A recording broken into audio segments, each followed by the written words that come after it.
Welcome everybody to another evening of Wizards Outlook. Joined as always, we got Cardo Dudley Jr. clearly in Capital One, as you guys can see. Raymond Lyons as well, and Wilson Tarpe Jr. Before we get started, talking about tonight's game, quick word from our folks over at Who's and Oz. Look, Thanksgiving it is rapidly approaching. Thanksgiving favorites are back. Fried turkeys will be available for pickup Wednesday, November 24th for $89.95, and side pans are available daily. View the full menu and pre-order today at www.whosandoz.com/Thanksgiving. Again, that's whosandoz.com/Thanksgiving. All right, let's get to the matters at hand. All right, Cardell, you got to see in person. So your thoughts on Washington's win tonight, their rally for the win tonight? This is one of those trap games, obviously, with Bill out, dealing with the death of his grandmother, and they're dealing with arguably the worst team in the league.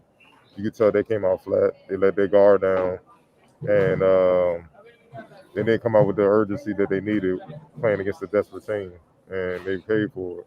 I know this in the first quarter it was 25 all, but Brandon Ingram had it going. He had double digit scoring in the first. I think first quarter he had 10 points, and that's just not a good sign when you let their all star, their top player, get going like that, and then everybody else fed off that energy. And when Brandon Ingram went to the bench, Valanciunas took over in the second quarter. Meanwhile, the Wizards couldn't hit a shot to save their life. So now you down damn near double digits at the half, and it was just ugly. You know what I mean? Like in the first half, they allowed the Pelicans to shoot 52% from the field, 61% from deep. In the second quarter alone, the Pelicans shot 71% from three. Kuz had 0 points, and the Wizards shot 14% from deep in the first half. The thing that saved them throughout this game was that they didn't turn the ball over, and that's Spencer Dinwiddie all the way. I mean, like I said, the reason why the Wizards are winning these games is not that they don't have lapses defensively and they had cold spells offensively. They don't beat themselves because they don't give you chances to beat them. They don't give you the ball. So when they get it going and they're locked down like they did in the second half defensively, and their offense got going, especially Dinwiddie, he turned into Brooklyn Nets Dinwiddie. He getting buckets, facilitating. Then Contavious Caldwell Pope joined the fray. Then all of a sudden, Kuz started hitting shots. And then Denny, I gotta give Denny and Trez credit, man. They held Valanciunas down there, and even Denny in spurts, he slowed down Brandon Ingram in the second half, and then that's how you get the Wizards outscoring the Pelicans, 64 to 42, and you win the game. Now keep in mind they won the game by 5 points, even with that big margin in the second half, but that's because they didn't turn the ball over. Had they turned the ball over double digit times, the Pelicans cruised to this one. And that's just a product of them not beating themselves. And I don't know what it is with these free throws with the Wizards, man. They got to clean it. It's been going on all season. It's like, man, they even Neto missed three in a row. I'm like, I can't remember the last time I seen like Neto miss one. I can't think of one, but it was just one of those games, the dog days, the dog days of the season. But they gutted it out, and that's become the staple for this year's team. Like they gut our wins, they're never really out of it. And once again, we keep saying this over and over again every game. When they lock down defensively, they're very hard to beat. The first half, the defense wasn't there. Second half, the defense was there. Pretty much blew them out in the second half, and they got the win. And then that's what it comes down to, man. So good win to keep the streak going, especially without Bill. It tells teams that they are capable without Bill. And I'm liking what I'm seeing here, man. They're showing some toughness that I knew we were optimistic about the players that they added, that they will be better and they will be tougher. But the toughness they've shown so far this year is just elite. You know what I mean? Mentally and emotionally. And the way they constantly battle back, all you can do is give them props. Right. Yeah, the thing that stood out to me was definitely the 5 turnovers. I mean, that's a that's a anemic number, man. It's hard to lose a basketball game if you only give the other team the ball 5 extra times. I mean, like it's just, and that was evident tonight. With everything that went wrong, they still were able to get out a win, and that's because, like Cardell said, man, they took care of the ball. You know, this thing could have spiraled out of control had they not been, as careful in that regard. And it's just, it's just amazing to watch them continue to get wins like this because you just start to think what has to happen for them to lose a game at this point, or just be out of a game. Like the only game this season I think was just a wash before before the final buzzer was Brooklyn. Every other game they've been in it throughout. They only have 3 losses. Brooklyn was a blowout, but the other two, that there was still hope until pretty much the very end of the game. And just when your margin of error is that small, like I mean, it just kind of puts that thing in the back of teams' minds, like, what do we have to do to beat these guys? Tonight is a perfect example. You got your best player out. You start off terrible. They go down 19 points at one point, and they still storm back and win the basketball game. So I mean, it's just a testament to to resolve of this team. Of course, the upgrades on the personnel side has a lot to do with it. What's Unsell having the attention of this team has a lot to do with it. They clearly respond to him, and I think his even killness is it's a plus for this team. Specifically because of times like this, where nothing was going right. They seem to be headed towards disaster, but he's able to corral the troops and and get them to respond and battle back. And people, I hope people are starting to see why we harp so much about defense because it should be obvious, but wins like this should show why we emphasize it so much because without the stinginess in the second half, they don't win this game because they dug themselves into so deep of a hole. They scored. They had a 16-point quarter and won the game. That usually spells doom. That's usually all it takes in the NBA is one lopsided quarter like that. They lost the second quarter 33-16, and typically that's too big of a hole to climb out of. But they gutted it out. They buckled down and they got through it, man. It's and that's got to be refreshing to see. And specifically for a guy like Bill, who's you know honestly whose future with the team is, I don't want to say in limbo, but he's going to have a decision to make soon. And if this is the culture they're going to build, and they're going to get wins like this, then it's a little harder to leave that situation. You got a group of guys, a, a good roster. They're competitive, and you can make some noise. And it come decision time. The franchise has got some things to bring to them. Like, hey, this is what we built. This is a type of situation that you can thrive in. So yeah, man, it's a lot of good things happening. And they're just continuing the win streak, and it's good to see.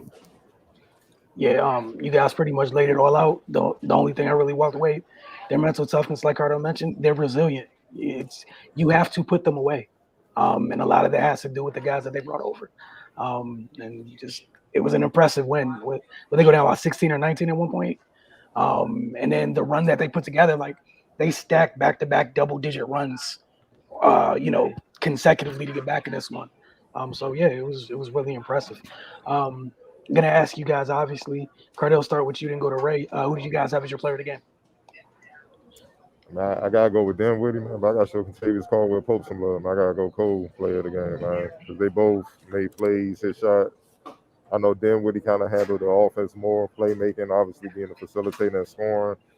But some of the strips and steals that Caldwell Pope had were huge. They needed those, you know what I mean, to get those extra possessions. And then he came down, hit some tough threes to get them going. So I'm gonna have to roll with both of them for Cole player of the game. All right, how about you, Ray? No, I went with Dinwiddie. Because he just continues to show his importance when Bill is out. That's that's a lot of scoring to make up for. And he stepped up and filled that role while also kind of dictating things and running the show on offense. Yeah, I went with Spence too. Just big down the stretch, and obviously, as you guys both mentioned, with Bill being out. But tonight was a tough night to pick. Period. I struggled with the next one. So, Cardell, go ahead for your X factor. Then we'll get to the folks in the chat. Denny, he grew up. He grew up tonight.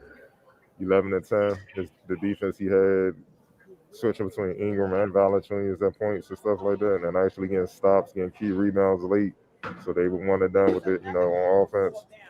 Uh, Once again, it just shows you how everybody on the team contributed. It leads to a win, man. But he's starting to figure it out. He's starting to figure it out. He's starting to figure himself out, and he's doing the dirty work on top of his skills. So I'm loving what I'm seeing. But he was my X factor. Right. And see, I fought with this between KCP and Denny. Cardell spoke on Caldwell Pope's contributions earlier. And he just made some key plays on both ends, and for Denny, also for the reasons he stated, he's kind of figuring himself out in this in this group of guys. I think last year, even though the season was cut short by injury, the time that he did play, he was kind of depended on to do a lot because I mean he was a lottery pick, and and they needed him to grow up quicker, but now I feel like with a little more depth, he can come in and kind of just play spot minutes and just do what he's good at, and and then figure the other things out along the way where he's not really heavily relied upon. So those are my picks. Yeah, I couldn't decide between KCP, Trez, or Denny. I went with Denny in this one. Cardell said he grew up.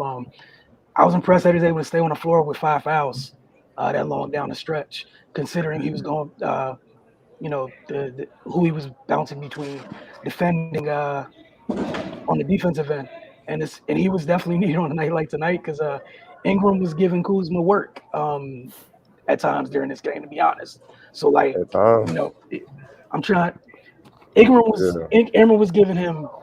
He had no issues. There's a tell it reason why like it Kuzma had. is. Yeah, There's a reason why Kuzma had 4 fouls. He couldn't guard the dude at all. So that's why, like early in the game, I was just like, if they walk him down, Denny was at the top of the list, and then KCP, like Cardell, you and Ray mentioned, the timely steals. I think it was one. It was a couple bad offensive possessions they had, and he immediately saved them, getting steals, just being with the anticipation and whatnot. But now it's huge for Denny, and again, with them with what they're going through with the size, and Gaff didn't play too much tonight with what Valanciunas was doing down there. They needed every one of them rebounds. Somebody else had that help. You know what I'm saying? So it's cool to see him take another step forward because it's a process for young guys. So that's why it was tough, but that's why he has out, at least for me. You guys want to go through some of these comments? yeah. All right. What's going on? Start right here. Resilient. That's all I can say right now. I think that's shared amongst everybody here. Denny was phenomenal. Again, I don't think you're going to get any pushback here. It was a good win when he didn't even want to troll. He followed that up with this. He ain't even had time to troll. Like, they're changing his heart clearly. So, going to a couple of these. Someone agreeing with you, agreeing us with us as a whole tonight. Denny's X Factor. Um, Another shout out for Denny's X Factor tonight. Spence and KCP are dumbing their game down for Beal and the team's chemistry. I don't see that. They just Yeah. playing their games. They're just vets. They know how to fit. And I don't see how you saying they're dumbing their games down. Spence playing his usual game. You know what I mean? He scored more in Brooklyn because the big three were out. Had they been healthy, he wouldn't have been putting up those numbers before he got injured, obviously. So they just playing their natural games. It's the reason why Shep traded for him. They fit well with Bill. That's all part of it. I know people just be like, go get some names, but they may not fit with these guys. Mhm. You know what I'm saying? Then it's counterproductive. Now you got guys on the books that don't fit together. And these guys do. You know what I mean? That's what's making it work. They can play. The vets, they're accomplished vets, but they're unselfish at the same time. So it trickles down. And Bill's the same way. Even though this is his team, he's the franchise player, it all flows through him. You know what I'm saying? So you got a bunch of unselfish guys that makes you want to go the extra mile because on the back end, you're going to get it back at some point anyway. So, it is what it is, man. So, I'm loving what I'm saying, man. That's why I was excited when they came over. You know what I mean? And that championship culture, if people don't believe in that championship being their culture, it is what it is. It's real. Right. Yeah, I don't think dumbing that game down is a an accurate assessment. Like I just said, I just think they're playing in a way to maximize their potential with what's around them. You know, yeah, I don't think you gotta score 30 points a game for you to be, playing at your highest point. They're doing what they need to do to for the team to be successful. And like Cardell said, Dinwiddie, he had to put up that offense because the Nets were missing the majority of what they thought they would have in regards to firepower on that end. So if he didn't go like that on the offensive end, then they wouldn't have been as successful as they were during that time. So yeah, and KCP, I mean, he's doing what he's always done. He's hitting shots, playing defense. So yeah, man, it's not dumbing down, So because Bill, his scoring is down, but he's playing defense. He's getting rebounds. He's affecting the game in other areas. So I mean, yeah, I don't. They're just playing really good basketball together. Yeah, to me, it just looks like a good team. Um, you know, you're able to win different styles of fights. We've seen them win different ways already this season, and obviously they're still gelling as a group. Um, yeah, I mean, I know I haven't seen here in a while, but it's a good roster. There's depth. No one shouldn't have to have one person take the brunt of everything. Um, Everyone needs to play defense, and they figure it out on offense, which we've been saying for years here. It's about one end of the floor. Like you guys mentioned, championship culture. I mean, without everyone those vets being here and bringing what they bring to the table, they're not where they are right now. They don't get off to this type of start. Um, just playing as a group. Uh, Someone wanted to ask, do we see them beating Charlotte? I mean, They're capable of it as long as they play defense. It's the same. It's the same. Like, why wouldn't they feel they could beat Charlotte? With no disrespect.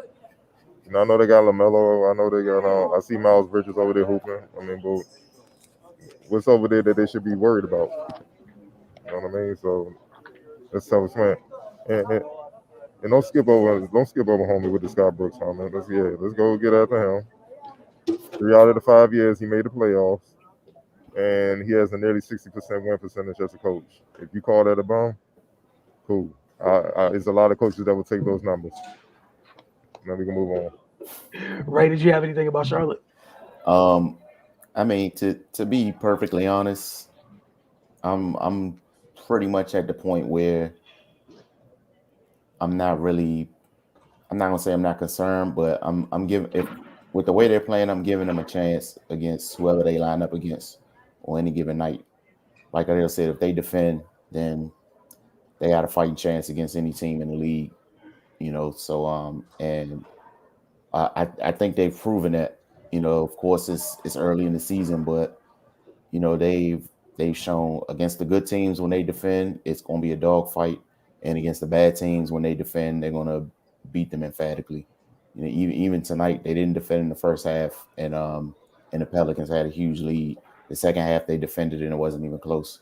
So yeah, man, with the way they're playing, the way they're gelling, and the strides they're making, they pretty much got a chance against anybody in my eyes.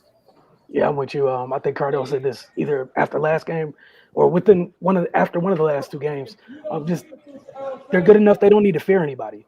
It's just if they do what they need to do, like it's fine. I don't think those questions. Like I'm not saying it's a bad question, but like that mindset, like they're first in the East right now.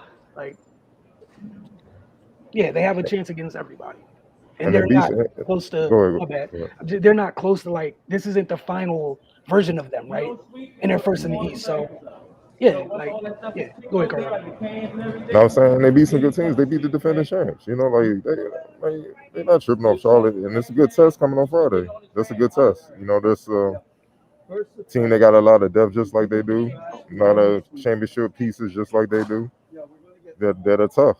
So and in the same division as them, they're gonna have to go through them to win this division and for playoff season. And you know what I'm saying? Those are the type of games you gotta get those. You gotta get those. Just like they took care of business with the Hawks, they gotta get that too. You know what I mean? So yeah, when Hornets aren't they young, man. They on the rise. I see them moving, but they young. They still kind of trying to figure things out. This test coming up on Friday with the Heat, that's a different type of game. That's one of them games you send messages. Yeah. The night before you get rest, you handle your business because you trying to send not just them but the league a message like y'all about to it's about to be problems for y'all. You know what I'm saying? So hopefully he builds back, but obviously with this situation, take as much time as you need, and because I want obviously selfish reasons I want them back so we can see them really go at it for real. Because obviously I love how this team fights without Bill, but it'd be tough to beat Miami, without him. So you know how it is, man. Just have everybody on that's available or capable, ready to go. Facts. It's gonna be a big time matchup, and like you said, they're in the division. Those a little bit more extra on top of it because people want to make the playoffs.